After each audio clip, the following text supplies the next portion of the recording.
எப்போதும் காப்போம் என்று திராவிட மாடல் நாயகன் தமிழகத்துடைய முதல்வர், தமிழகத்தை அடுத்தால வழிநடத்துகின்ற சின்னவர், மாண்புமிகு பொறுப்பு அமைச்சர் அண்ணன் கே.ஆர். நேரு அவர்களும், நாடாளுமன்ற குழு தலைவர் கனிமொழி கருணாநிதி அவர்களும் இந்த மாவட்டத்தை கடுமையான வளர்ச்சி முன்னேற்ற பாதையில் ஒரு 70% முன்னேற்ற பாதைக்கு கொண்டு விட்டார்கள். பக்கத்தில் இருக்க சிப்காடு, இங்க நரசிங்கநல்லூர், பேட்டை பழைய மில்லில் அது மாதிரி அங்கேயும் ஒரு சிப்காடு வருகிறது.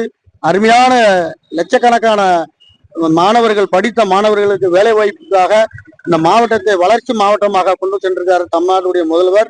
அதே மாதிரி எந்த திட்டமும் வருமுன் காப்புங்கிற திட்டத்தில் ஒரு எளிமையான ஒரு சைக்கிள் சென்றுகிட்டு இருந்த என்னை ஒரு மேயராய் பார்த்து அழகு பார்த்த தமிழ்நாடுடைய முதல்வர், அவருடைய எண்ணமும் இந்த மாவட்டத்துக்கு கடுமையாக நம்ம உழைக்கணும், உழைத்து கொண்டிருக்கிறோம்.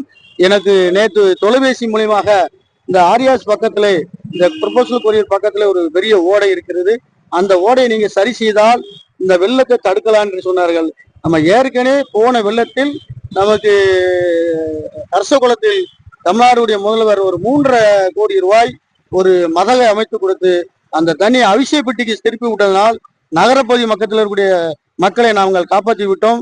தமிழ்நாடுடைய முதல்வருக்கு கோடான கோடி நன்றி. அதை நாங்கள் அந்த கர்சகுளத்துக்கு மதவை திருப்பி விடுறதுக்கு ஒரு 3 கோடி ரூபாய் ஒதுக்கி அந்த பணியை நாங்க தான் திறந்து வைத்தோம்.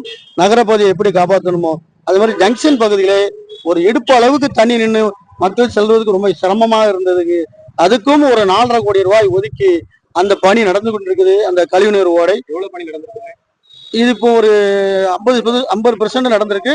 பாக்கி அது கொஞ்சம் டிராபிக்கான இடம், அதனால மக்களுக்கும் நடந்து போதுக்கு விட்டு அந்த பணி ஒரு 50% நடந்திருக்கு. இந்த பாக்கி ஒரு 50% அந்த ஓடையை நாங்கள் அகலப்படுத்தி அது பிளாட்ஃபார்ம் மேலும் கம்பி கட்டி பிளாட்ஃபார்ம் போட்டு தான் அந்த அமைச்சு கொடுத்துருக்கோம். மக்கள் யாரும் உள்ள விழுந்துடக்கூடாதுன்னு அந்த பணி பார்க்கறதோட இந்த பணி எனக்கு என்னுடைய சகோதரன் செல்வம் என்ற சகோதரர் எனக்கு தொலைபேசி மூலமா சொன்னாங்க. அவருடைய நான் நேரில் வந்து ஆய்வு பண்ணும்போது தெரியுது, இந்த ஓடையை நம்ம சரி செய்து விட்டால் நம்ம ஜங்ஷன் பகுதியிலே தண்ணி நிற்காத அளவுக்கு வெள்ளம் மழை பெய்ய இந்த தண்ணி அப்படியே ஆத்துக்கு போயிடும். நான் இதை கண்ணால் நேரில் பார்த்துருக்கேன், நீங்களும் இந்த இடத்த பார்த்துருக்கீங்க. இன்றைக்கு அதோடைய பணியை நான் தொடங்குறதுக்கு தயாராக இருக்கிறேன். சம்பந்தப்பட்ட அதிகாரிகள் கூப்பிட்டு இந்த ரோடு மாநகராட்சி ரோடு இல்லை, இது நெடுஞ்சாலைத்துறையிட்டு ஒரு ஒப்புதலை நாங்கள் வாங்கி கொண்டு இந்த மழை வர்றதுக்கு முன்னாடியே இந்த பாலத்தை அமைக்கிறதுக்கு ஒரு பண்டை ஒதுக்கி உடனே நடவடிக்கை எடுத்து இந்த மத்திய பகுதியுடைய மக்களை பாதுகாக்கிறதுக்கு துரிய நடவடிக்கை எடுப்போம். ஒரு ஆடை வந்து ஒரு நாய் கடிச்சதா வீடியோ எல்லாம் சமூகத்துல பரவுது. நிறைய நாய்கள் ரோட்ல இருக்கு. என்ன நடவடிக்கை எடுக்கும்? பொதுவா வந்து மத்திய சர்க்கார்ல வந்து முன்னால இருந்தோடைய ஒரு அமைச்சர் ஒரு வனவிலங்கு சட்டப்படி அதை வனவிலங்கோடு இணைத்து கொண்டு அந்த நாய்களை நீங்கள் அப்போ ஊசி போட்டு வெறி பிடிச்ச நாய்களை பண்ணியிருந்து நாங்கள் இது பண்ணோம். ஆனா இப்போ வந்து வனவிலங்கு சட்டப்படி சமூக ஆழ்வார் நீதிமன்றம் இதெல்லாம் அறிவுறுத்தபடி நாங்கள் கருத்தடை செய்ததற்கு மாநகராட்சி மூலியம் வெறி ஏற்படுத்தாத அளவுக்கு மாநகராட்சிக்கு ஒரு நாய்க்கு இவ்வளவு என்று நார்கோயில் ஒரு சகோதரிக்கு ஒரு தொண்டு நிறுவனம் மூலமாக ஏலம் எடுத்திருக்காங்க.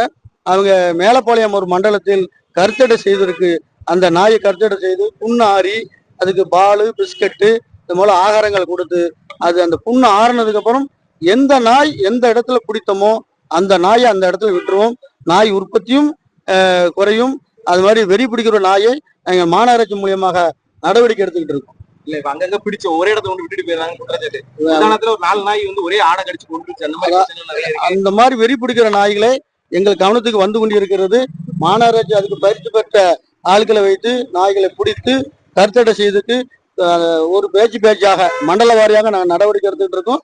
நீங்கள் குறிப்பிட்ட பகுதியும் என் காதுக்கு தகவல் வந்து விட்டது. அதையும் நான் நடவடிக்கை எடுக்கிறதுக்கு சம்பந்தப்பட்ட சுகாதார அதிகாரியிடம் நான் உத்தரவிட்டிருக்கிறேன்.